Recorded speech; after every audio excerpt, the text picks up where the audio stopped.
आज हम बात करेंगे न्यूक्लियर फिजन की, नाभिकीय विखंडन जिसमें खंड खंड हो जाता है।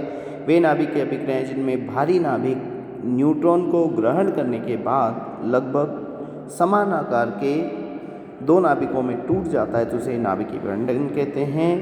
कि जब फास्ट पार्टिकल न्यूट्रॉन की बॉम्बार्डिंग होती है तो ये लगभग दो छोटे टुकड़ों में टूट जाता है। जैसे मान लो कि यूरेनियम 235 है, वो न्यूट्रॉन की रिएक्शन होती है तो बेरियम प्लस क्रिप्टॉन बना लेता है और साथ ही साथ बहुत ज़्यादा मात्रा में ऊर्जा निकलती है। तो ये आपका हो गया नाभिकीय विखंडन। अब ये नाभिकीय विखंडन कैसे होता है, क्या क्या इसमें प्रोसेस होती है, वो अपन थोड़ा सा देखते हैं। तो U35 का अगर अपन केवल वो देखें विखंडन, उसका फिजन देखें तो ये बहुत तरीके से होता है। तो अपन दो प्रकार से यहाँ देख रहे हैं, आप चाहो तो एक प्रकार भी लिख सकते हो कि यूरेनियम 92 235 है, न्यूट्रॉन टकरा रहा है तो बेरियम क्रिप्टॉन बन सकता है, मॉलिब्डेनम और टिन भी बन सकता है, एनर्जी अलग अलग निकलती है। ये जो आपकी न्यूक्लियर फिजन है ये दो टाइप की होती है, कंट्रोल्ड और अनकंट्रोल्ड। तो कंट्रोल्ड मतलब जिसमें कि न्यूट्रॉन जो निकल रहे हैं उनको अपन रोक लेंगे, 1 से 3 3 से 9। अनकंट्रोल्ड कैसे होती है वो अपन देखते हैं। अनकंट्रोल्ड में क्या है, जो न्यूट्रॉन आएगा वो टकराएगा मान लो प्लूटोनियम से, तो फिजन प्रोडक्ट बनेंगे 3। अब 3 फिजन प्रोडक्ट बने या अलग अलग फिजन प्रोडक्ट बने तो उन फिजन प्रोडक्ट के साथ ही क्या निकलेगा, वापस से न्यूट्रॉन निकलेगा। तो यहाँ मैं प्लूटोनियम के जो दो टाइप से उसको दिखा रहा हूँ कि दो टाइप यहाँ पर एक निकला कि इससे वापस फिजन प्रोडक्ट बना 239 फिर वापस से फिजन प्रोडक्ट बने, फिर इस तरह से ये लगातार चलता जाएगा। तो देखो एक था, एक से कितने 1 2 3, फिर 3 से कितना हो गया 1 2 3 4, फिर 4 से कितना हो गया 1 2 3 4। इस तरह से अभिक्रियाएं चलती जाती है, रुकती नहीं है जब तक कि केमिकल बचा है या हेवी मेटल बचा है या जिससे अपन बोलते हैं रेडियो एक्टिव एलिमेंट बचा है, तब तक ये रिएक्शन होती रहती है। तो ये जो अभिक्रिया की दर है बहुत ज़्यादा तेज होती है और बहुत प्रचंड विस्फोट इनमें होता है, तो इसे बोलते हैं अपन अनकंट्रोल्ड चेन रिएक्शन। ये मिलता है आपको परमाणु बम में। फिर आती है सेकंड आपकी controlled chain reaction. Control chain reaction में क्या होता है कि यहाँ पर जब भी अपने पास जो न्यूट्रॉन्स निकल रहे हैं उसको अपन जो आपका कंट्रोलर है या मॉडरेटर है उससे अपन मॉडरेट कर लेते हैं। नाभिकीय ऊर्जा जो है उसका अपन लाभदायक कार्यों में उपयोग ला सकते हैं। जो एटॉमिक भट्टियाँ हैं या रिएक्टर्स हैं उनमें इस रिएक्शन को किया जाता है। हर बार में केवल एक ही न्यूट्रॉन को आगे बढ़ने लिया जाता है ताकि वो एक रिएक्शन को ही कर पाए, बाकी को नहीं। यहाँ जो अपन मंदक का काम करते हैं वो ग्रेफाइट होता है। ये ग्रेफाइट या भारी जल से निकालते हैं तो वो रोक लेता है। जैसे मान लो कि ये न्यूट्रॉन है, यूरेनियम से टकराया 3 निकले, फास्ट न्यूट्रॉन केवल एक बचा, बाकी सबको अपन ने क्या कर लिया, मॉडरेटर लगा दिया। मंदक का मतलब होता है मंद करने वाला। तो बाकी दो की क्या हो गई, स्लो, और जो एक न्यूट्रॉन बच रहा है वो कर रहा है आगे रिएक्शन। तो आपने फिर वापस लगा दिया मंदक, तो इस तरह से कंट्रोल रिएक्शन होगी। और कंट्रोल रिएक्शन है तो प्रोडक्टिव में काम ला सकते हैं। बात करते हैं अपन नेक्स्ट क्वेश्चन की, और वो नेक्स्ट क्वेश्चन है आपका नाभिकीय विघटन या न्यूक्लियर डिकम्पोजिशन। न्यूक्लियर डिकम्पोजिशन क्या है कि मान लो कि जो पदार्थ है अगर वो भारी है, बहुत ज़्यादा भारी है, तो कुछ परमाणुओं का में से हल्के परमाणु जैसे अल्फा बीटा गामा पार्टिकल निकलते हैं, और निकलने के बाद वो तब तक निकलते रहते हैं जब तक कि वो स्थायी न बन जाए। जब स्थायी वो बन जाएगा तो उसे बोलते हैं अपन रेडियो एक्टिव डिके या नाभिकीय विघटन। ये अपने आप होता है या कभी कभी इसे अपन करवा भी सकते हैं। तो दो तरफ से इसको बोल सकते हैं, एक होगा स्वतः और एक होगा आपका कृत्रिम या अस्वतः। तो अपन यहाँ देखते हैं, मान लो यूरेनियम 92 है तो इसमें से अल्फा कण निकला He, तो बन गया आपका थोरियम 234। बीटा कण अगर निकलेगा तो थोरियम से क्या बन जाएगा, एक प्लस होके जाएगा 91 हो जाएगा, 90 से 91। कृत्रिम रूप से भी करा सकते हैं, हीलियम है इसकी या अल्फा पार्टिकल की रिएक्शन कराते हैं अपन नाइट्रोजन के साथ, तो बन जाएगा ये ऑक्सीजन। बात करते हैं अपन रेडियो एक्टिव सीरीज़ की। तो रेडियो एक्टिव तत्व के विघटन से एक नया तत्व बनता है, एक नया तत्व फिर नया तत्व बनाता है। मीन्स रेडियो एक्टिव एलिमेंट जब डिके होते हैं तो एक न्यू एलिमेंट बनाते हैं, उसका फिर डिकम्पोजिशन होगा, फिर न्यू बनाएंगे, चलती रहती है जब तक कि मान लो कि लेड नहीं बन जाता। जो मैक्सिमम है वो क्या बनता है, लेड 82 बन जाए तो वो रिएक्शन रुक जाती है।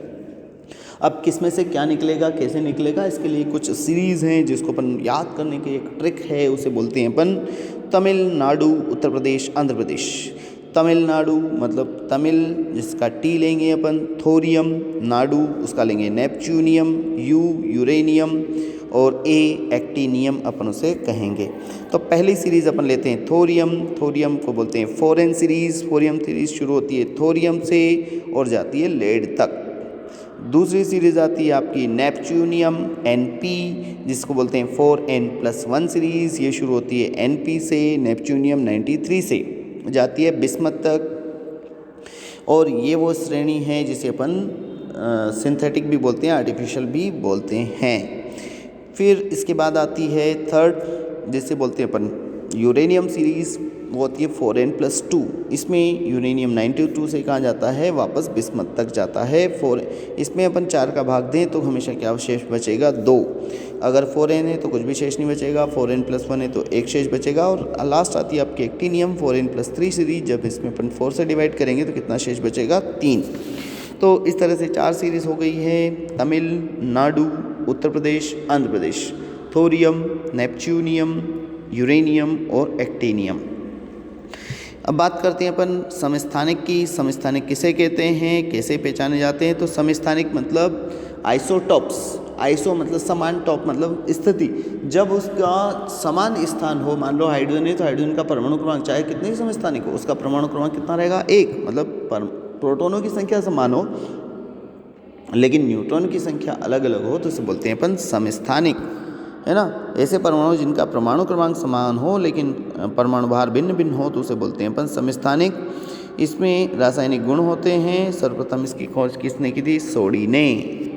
जैसे हाइड्रोजन के 3 समस्थानिक है, H1, H2, H3, 1H1, 1H2 और 1H3। फिर अपन बात करते हैं समस्थानिकों के प्रकार। तो 2 प्रकार के होते हैं, रेडियो एक्टिव और नॉन रेडियो एक्टिव, रेडियो सक्रिय और रेडियो सक्रियहीन। तो यहाँ पर स्थायी और अस्थायी होंगे। तो जैसे कार्बन 12 है, कार्बन 13 है, तो ये क्या होंगे, नॉन रेडियो एक्टिव होंगे या इसमें रेडियो एक्टिविटी नहीं होती। लेकिन जैसे C14 है, H3 है, तो ये रेडियो सक्रिय होंगे।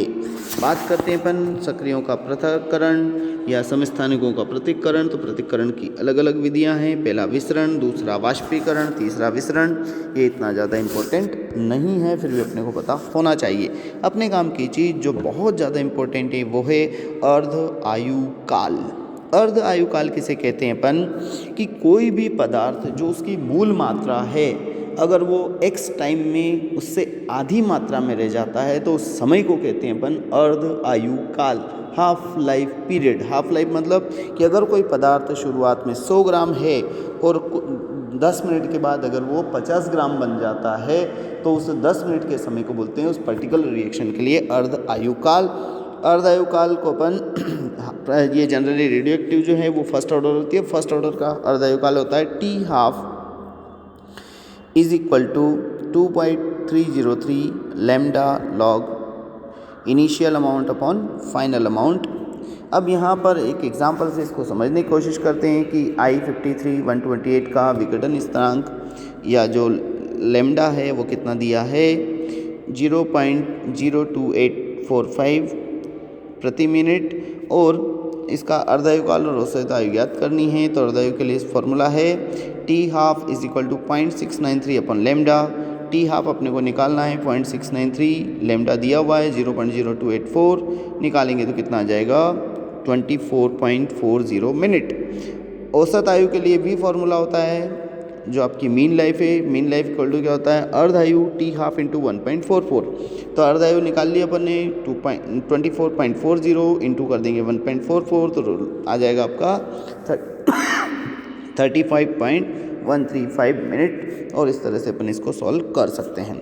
तो यहाँ टी हाफ पता रखना, ध्यान रखना क्या फॉर्मूला होता है, T half equal to 0.693 upon lambda, और अर्धायु काल या औसत आयु बराबर होता है अर्धायु into 1.44, capital T equal to 1.44 into T half.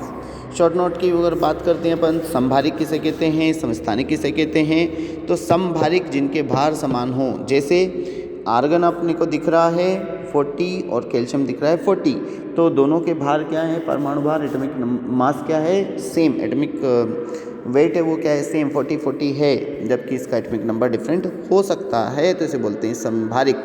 बात करते हैं अपन सम न्यूट्रॉनिक की, जिसमें कि न्यूट्रॉन की संख्या समान हो। इसका परमाणु क्रमांक 1 तो प्रोटॉन 1 और न्यूट्रॉन 2, इसका परमाणु क्रमांक 2 और परमाणु 4 तो न्यूट्रॉन कितने हैं, 2, तो दोनों में न्यूट्रॉन की संख्या क्या है, समान। अगर समान हो तो उसे बोलते हैं अपन आइसो न्यूट्रॉनिक या सम न्यूट्रॉनिक। Thank you.